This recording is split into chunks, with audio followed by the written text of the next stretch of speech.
My question is that why we do puja or any kind of ritual into our Hindu religion or those kind of thing. Why does somebody do puja? Yeah. Okay. Okay. Do you brush your teeth every day in the morning? No, I'm just asking. You do? Why? Okay. So you understand that.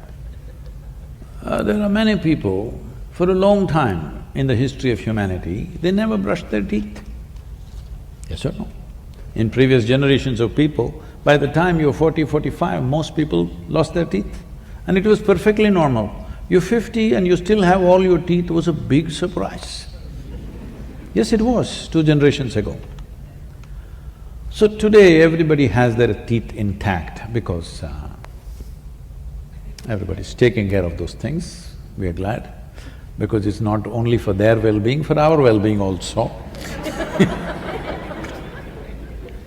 Similarly, I don't know what kind of puja you're talking about. I am not the puja kind, so I wouldn't make a very sweeping comment on that. But generally, people evolved processes to fix themselves in so many different ways. For teeth, they had this, for their mind, they had one kind of thing, for their emotions, they had another kind of thing. Like this, they evolved processes. If for generations somebody is doing it, it must have worked to some extent at least. Is it absolutely working? Maybe not. But is it worked in some way? Yes. Just because you brush your teeth, does it mean to say you will never go to the dentist? You still go. So just because you do puja, does it mean to say you will never get a problem? You still get. But a lot of things managed by simple processes.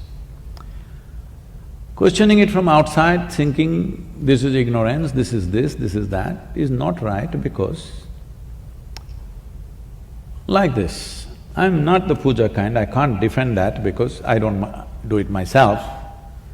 I must admit now, in my entire life, never once in my life have I ever prayed.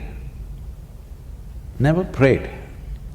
I never did that because such a need never arose within me that I need to pray for something. So I'm not the right person, but I have seen certain rituals which are powerful, which is making a huge difference for people, or they should not be destroyed. They are very important because people brought much well-being within themselves, around themselves by doing certain things. Right now, when I sit here, you might have noticed that I'm doing a simple process with myself. Why is this? See, to do different types of activity in our lives, our energies need to be focused differently. Let's say, because you took the microphone, let's say you want to sing. You will see singers, good ones, I'm talking about those who have invested their life into music. You will see before they sing there, preparing, they have their own little ritual, something of their own, each person might have developed their own. Or if you're in India, they may have a traditional ritual which they do before they sing. And this keeps his voice, his well-being, more than anything. To sing, the maximum amount of your energy should be in your throat. If it's in your hand at that time, it's not going to help. To perform different types of activities beyond certain level of competence, you need your energies focused. Why do you think one human being is able to do a certain activity so well, another person just can't do it? Simply because their energies are focused that way either naturally or by training. An athlete, before he runs, he's doing his own little ritual so that he doesn't get his cramps and this and that. That's his own ritual.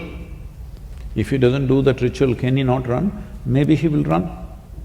Maybe he will still run, but he knows to perform beyond a certain limit, certain amount of preparation definitely helps.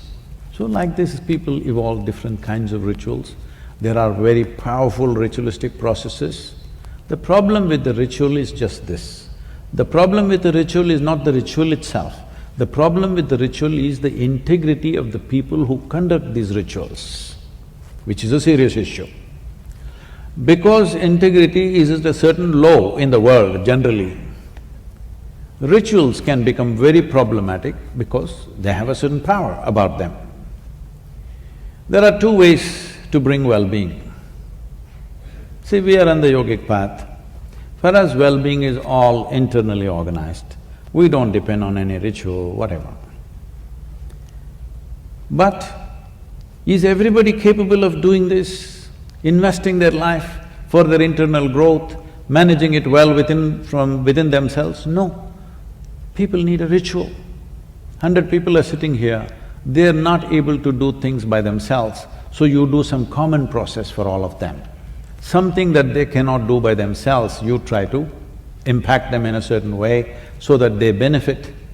If they could do everything internally, no need for any ritual. I have no need for any ritual in my life. But is everybody like that? No.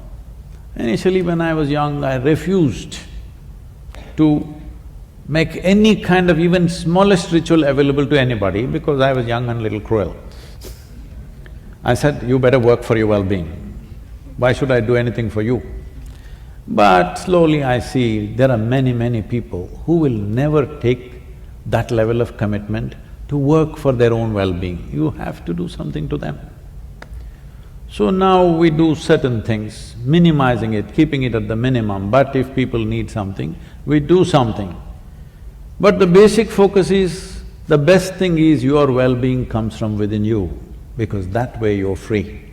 If your well-being comes from me, in some way you unnecessarily become leaning on me. We don't want this. But those who need a crutch, shall we tell them, pull off the crutch and say, walk right now? Shall we do that? That would be very cruel, isn't it? So rituals are there. Ritual is not the problem. The integrity of the people who conduct the ritual is a serious problem. That is what we need to attend to. Don't throw the baby with the bath water. Bath water has become dirty, but the baby needs to be rescued.